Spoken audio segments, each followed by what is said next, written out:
entitled husband made me cook for his entire family every night while I was pregnant. So I finally snapped and told him to make it yourself. And his parents said I was being childish. So all of this started a couple of weeks ago, when I found out that I was 4 weeks pregnant. My husband and I were thrilled, so we hosted a dinner party a couple of days after we found out, so that we could make an announcement for our families. The problem started when people from his family started showing up every other day to visit us, and he would invite them to stay for dinner no matter what.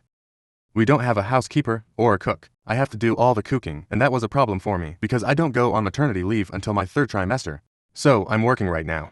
I can't come home from work every other day in the evening, entertain guests and cook not just for myself, but for the people who my husband randomly decides to invite for dinner. It's just not feasible, and yet he continued to do it several times, even after I told him that I was not on board with this kind of behavior. We have been together for 4 years and got married about 1.5 years ago, and he has always been very close with his family. That has never been a problem for me. But this is simply ridiculous. His parents, his uncle's family, and his sister's family live just a couple of blocks away from our house. So it's quite convenient for them to drop in whenever they please. Even before I got pregnant, they would visit us maybe twice or thrice a month, and I would have to cook for them back then as well, since that falls under my share of the chores. But then I did not have a problem with it, because their visits were spaced out and not that frequent, so we had our space as well. However, after the pregnancy announcement, they started dropping in more frequently, and instead of spacing the visits out, I would have different members of the family visiting on different days of the week. Like my in-laws would visit us on one day. Then a couple of days later, his sister and her family would visit, and then his uncle and sometimes even other relatives, which is obviously very tiring for me. So I ended up having to cook for several people, more frequently than I was used to, and a couple of days ago I just snapped. It was my sister-in-law's family who were visiting me. It was her husband and their kids. And they were actually going to leave before dinner, but my husband started to insist that they stay. I was not there in the room at the time, but I could hear him insisting that they stay for dinner, and I started to feel really angry. So I thought that I would go to the living room and ask to speak to him in private so I could put an end to this. But when I went out, my husband made the mistake of telling me to serve them dinner at the earliest, and his sister actually started saying what she wanted for dinner. I just couldn't hold back anymore. So I ended up snapping and said, "Make it yourselves." I was really angry. So I did not even bother to wait for them to react, and I just went back inside my room and slammed the door shut. I knew that they had been pretty shocked by my reaction. I had seen that on their faces, but at that moment, it had become really hard for me to keep my temper under control, since this had started happening way frequently. I was not mad at my husband for being insensitive and entitled, but I was also mad at his family, because at least they could have had the good sense of declining to stay for dinner so frequently so that they wouldn't end up overburdening me. A couple of minutes after my outburst, my husband came into our bedroom and confronted me about what had just happened. He seemed quite upset as well, but I was not going to apologize, because I had already told him several times that I was not cool with his family showing up every other day, because I would end up cooking for all of them, and it was not easy having to do all of that after coming back home from a long day at work. And recently, I had also started experiencing morning sickness. But all he seemed to care about was his family and their visits. I told him very firmly that if he had come to the room to argue with me, instead of apologizing, then he could just give it a rest, because I was really not interested. But he still went on to argue with me and told me that if I had a problem with him inviting his family for dinner every other day, I should have kept it between the two of us instead of insulting his family. But instead I had not only insulted him, but also his sister and her family for no reason, and he told me that I needed to apologize to them. I honestly don't see why I would need to do that, because I had initially intended on keeping this between the two of us, because it's a personal issue that doesn't really involve his family. But he was the one who kept pushing me by ignoring my concerns. It wasn't like I hadn't spoken to him about this before, but he hadn't paid attention to me, and neither did his family seem to care about me. If they seriously think that it's completely fine to get a pregnant woman to cook for a bunch of people every other day after a long day at work and expect the woman to be fine with it as well, that's their problem and not mine. I've been pushed to the very edge by him and his family, and I was already feeling quite irritable. And in spite of being my husband, he was doing nothing to understand my situation, and only cared about himself and his family and how they perceived us. But I don't think my husband understands any of that, because as soon as I told him that I was not going to apologize to anybody, he started losing it. He started yelling at me in the room, and told me that I was being supremely disrespectful to his family, and that it reflected poorly on me, but also on him. He told me that I had embarrassed him in front of his sister and his brother-in-law, and for that I needed to apologize, because he was sure that his parents were going to find out about this as well. I kept trying to argue with him and explain my side of things, whatever I said in the previous paragraph, but he was just not ready to hear me out. After a while I got so frustrated and exhausted trying to explain to him why I was so upset that I just gave up. I simply stopped arguing with him and let him continue to talk while I started packing my stuff. When he realized that I had started packing, he told me I couldn't just run away from the situation and expect everything to be fine, but I didn't even care. I just continued to pack, and he went away so that he could sit and sulk in the living room. Once I had packed a bag for myself, I decided to get a cab and came here to my parents' house. I left while he was sitting in the living room, and he saw me leave, but he did not say anything to try and stop me. A couple of days have passed since then, and he has made no attempt to contact me, but has spoken to my parents. That's because when I showed up at my parents' place, they were very confused as to what was going on. And when I explained the situation to them, they told me that they knew that I was right about the way that I reacted. But we still had to deal with the situation, and not talking to each other was just not a solution. But I made it very clear to them that I was not going to reach out to him unless he apologized. So yesterday, my parents decided to call him up to talk some sense into him. But after the phone call, I found out that my parents had not been able to get him to see my side at all. Instead, he had told him that he was simply not even interested in hearing my side of the story, because regardless of what I was going through, the way I had behaved was not okay. He had literally said that there was simply no excuse, because apparently he thought that I had acted like a total brat by throwing a temper tantrum instead of keeping my emotions in check. So the problem right now is that he thinks I should have saved my outburst for later and not behave that way in front of his family, even if I had a problem with what was going on, and even threw in some accusations of me trying to isolate him from his family because I don't like them. But I don't think that I did anything wrong, and even his accusations are totally bogus in my opinion. So Ida for telling my husband to make dinner himself if he wanted to cater to his family. Update 1. Hey. First of all, thank you so much to everybody who commented on my post and had advice for me. Thank you for letting me know that I am NTA. I had seriously begun to doubt myself after whatever my parents told me, because honestly on the phone call with my parents, he had sounded pretty convincing, and I had started to second guess myself. But honestly, the more that I think about it, the more I realize how entitled he himself has been acting. Both of us have corporate jobs and come back home around the same time. We had started living together about 2 years before we got married, and it always split the chores. It was all mutually decided, and we have always stuck with that system since then. So I really didn't have an issue with cooking. In fact, I really like cooking, and it's one of my favorite pastimes. Cooking for two is easy enough, but when he started getting me to cook for guests so frequently, that's what became annoying. Even before marriage, when his family or sometimes even my family would visit us, I wouldn't have an issue with cooking for all. What I really had a problem with was him treating me like his housemate while I was pregnant and expecting me to bend over backward for him and his family. If he has a problem with me standing up for myself and snapping on just one occasion after trying to deal with this as civilly as I possibly could, then I think the problem is actually him and not me. And a couple of people in the comments said that his family had no part to play in this, but honestly I don't agree with that. They know I'm pregnant. They know that I'm suffering from morning sickness. They know that I'm working the same hours that he does, and yet they don't have the common sense to decline to have dinner at our house and make me cook for all of them. His mom has been pregnant. So has his sister, and they're all working women. I'm pretty sure that they were aware of the fact that this was not easy for me to cope with every other day, and since my husband was not making it easier for me, the least they could have done was at least try and look out for me, since they are so big on family values. On top of that, there were the accusations that he made about me trying to isolate him from his family. If I had never liked them right off the bat, I never would have been cooking for them before we got married, or even afterward. I never would have tolerated their presence in my house in the first place, and would have started trying to isolate him from his family before I got pregnant, and wouldn't have waited until now. Like, that's just common sense anyway. It doesn't matter now, because I have made up my mind that I'm not going back to him unless he apologizes, and if he doesn't, then I guess I'll have to speak to a lawyer. Update 2. So, it has been 1 week since the incident, and also since I left home, and my husband hasn't bothered to contact me yet. Neither have I spoken to him. So, I'm guessing I might have to start looking for lawyers.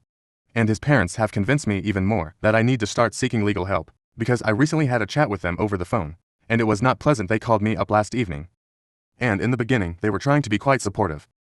They told me that they had heard about what had happened the other day, and they also knew that we had not been on speaking terms for almost a week. And my mother-in-law told me that she could understand what I was going through. She was trying to sound sincere, and I almost bought it until she said that, even though she knew that I wasn't completely wrong, she did think that I overreacted a little bit, and her son was completely right in demanding that I apologize to his family for it. She told me to put myself in his shoes and think about how I would be if he had treated my family like that, with such a disrespectful tone, and then said that keeping a family together is hard work, and we have to put an effort into a marriage to make it work. So now, her advice to me would be to swallow my pride and go back to him and try to make this work, because I can't just leave home because of such petty matters, especially when I'm pregnant. That was really annoying for me to hear, because I thought that everything that she said to me she should have been saying to her son. If she really could understand where I was coming from, she would probably also be able to understand that I was right in having an outburst the other day. And because marriage was hard work, would it be too unrealistic for me to expect my husband to put in that hard work, especially when he is wrong? Even though he is aware of the fact that I am pregnant, he hasn't bothered to check up on me, and neither has he spoken to me. It's not just my baby, it's his baby too. And yet, it's very obvious that he doesn't seem to care, because he thinks that no matter what he does or how he behaves, I should just suck it up and let it go. And that's not just what he thinks. His parents also seem to feel the same way about the situation right now. What I don't understand is why isn't he expected to let it go? After all, he is the one who put me in a difficult spot. In spite of me telling him repeatedly not to keep inviting his family over for dinner so frequently because it was exhausting for me to do all the cooking, I tried to explain all of this to my in-laws on the phone, because I seriously thought that they were going to understand. But I was wrong, because as soon as I started explaining this to them, they started telling me that I was just making up excuses for myself. And my behavior, they told me that at the end of the day, I had to go back to my husband, and I couldn't just stay with my parents and expect things to work out on their own, because that was really childish of me. They also told me that the only reason they were even getting involved was because even though the situation was my fault, I had already tried to get my parents involved and tried to manipulate him into apologizing to me by having my parents call him. So I had to clarify that I did not make my parents contact them.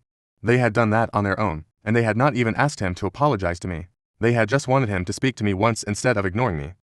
And this whole sermon that they were subjecting me to, I told them that they should stop wasting their time and say it to their son instead, because I'm not interested anymore. I guess my mother-in-law got offended at that, because then she started calling me names and stuff. And that's when I hung up, because I'm not here for that. So far it was just my husband that I was upset with. But now that his family is slowly getting involved, I guess I'm getting to see their true colors as well. I had already been thinking about speaking to an attorney, but I had been holding myself back, because I did not want to go to a place from where I could not come back easily.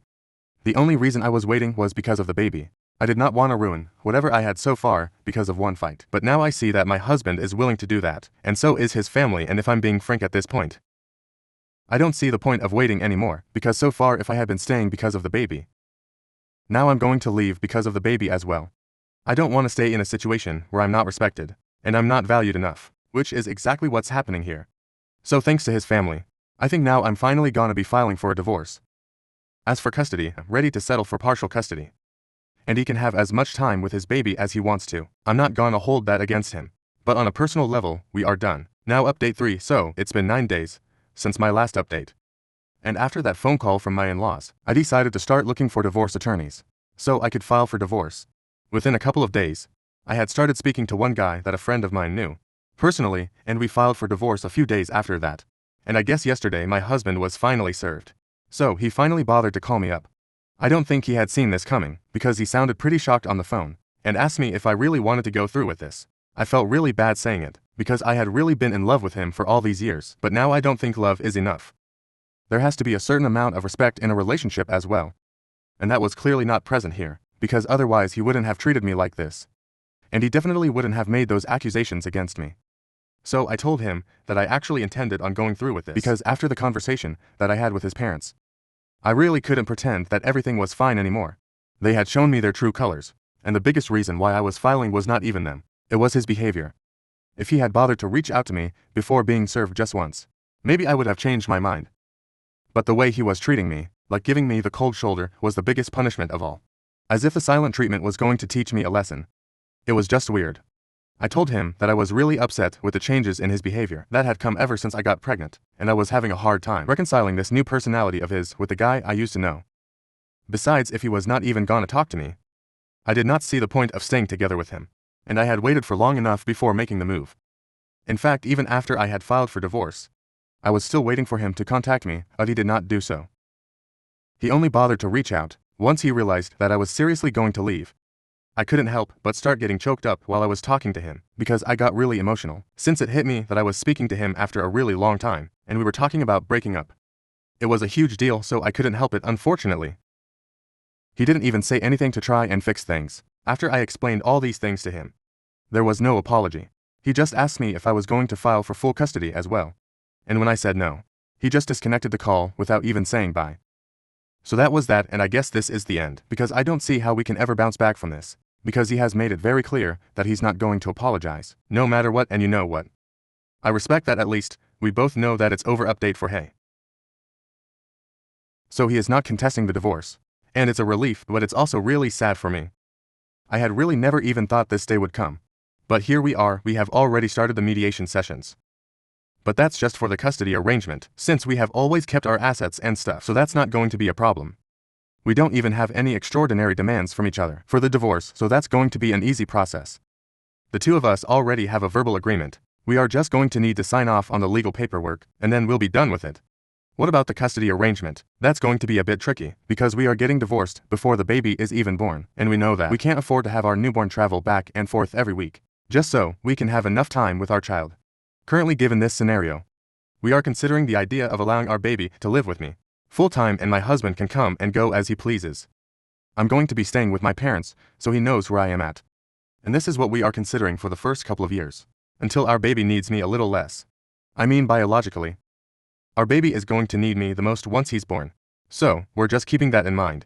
It's going to be difficult having him over every other day after the baby is gone. And I'm pretty sure that his family is also going to visit, but that's how we are going to have to deal with it. We have managed to be civil with each other so far. During the mediation, we are hoping that we can carry that forward, even after the previous bond, because we really don't want any negativity at this point. Update 5 Hi. So quite a few months have passed since my last update, and I'm currently in my 3rd semester, which means that I've gone on maternity leave.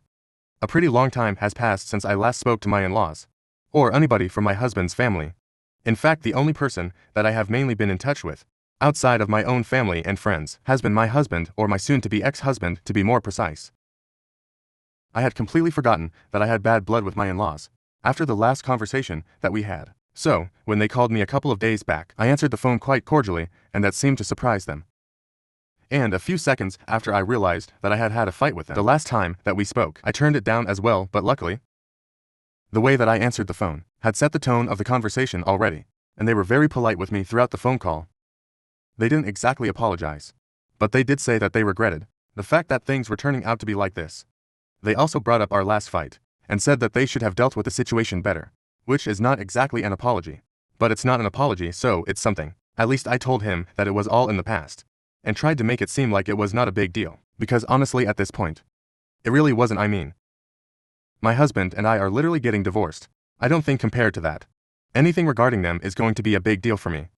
They seemed thankful that I was downplaying it, and told me that they would really be grateful to me if I allowed them to visit their grandkid after my baby was born, given the current circumstances. That was basically their way of saying that, regardless of the fight that we had in the past, they still wanted to be an active part of their grandbaby's life, and I obviously said that they were welcome to visit. I don't really have to do any chores here at my parents' house. They have a housekeeper, and my mom does most of the cooking, so I don't have to work myself to the bone when we have guests like I had to when I was living with my husband. And that's a major part of the reason why I said that. They were free to visit whenever they wanted to. After my baby was born, I could have declined and been petty. But I chose not to, because now that I'm going to be a mother, I'm trying to be a better person as well. I really don't want to carry forward any negativity into motherhood. And that includes forgiving people, even ones who had gotten on my very last nerve previously. Update 6 Hi guys. So, the divorce has been finalized. It happened a couple of weeks back, and a few days ago I gave birth to my son. A lot of people were there, like my family and my husband and his family. We had a bit of a moment when he first got to hold our son, and it was really emotional. Both of us were thrilled and still are, and for some reason, it feels like we are back to being the people that we were before everything went wrong. He has been staying with us here in my parents' house, so he can spend as much time as he possibly can with a baby. We don't stay in the same room though. He's been staying in the guest room.